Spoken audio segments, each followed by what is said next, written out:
Okay, so let's take a look at this plant here. And this plant right here, give you a close look at the flowers, is called Jewelweed. And here's a look at the leaves.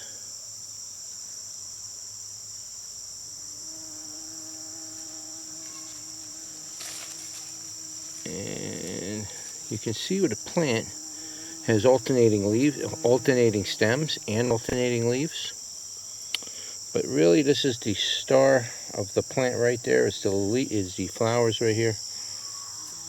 They got such an amazing looking flower. I mean, that thing is so cool looking. So I am back here looking for seed, and I don't see any seed. There's these little pods right here, I think. If I'm not mistaken, I think this goes by the name of Touch Me Not.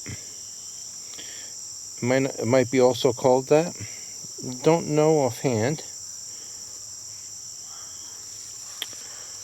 But I figured I'd show you that plant. Like, share, and subscribe.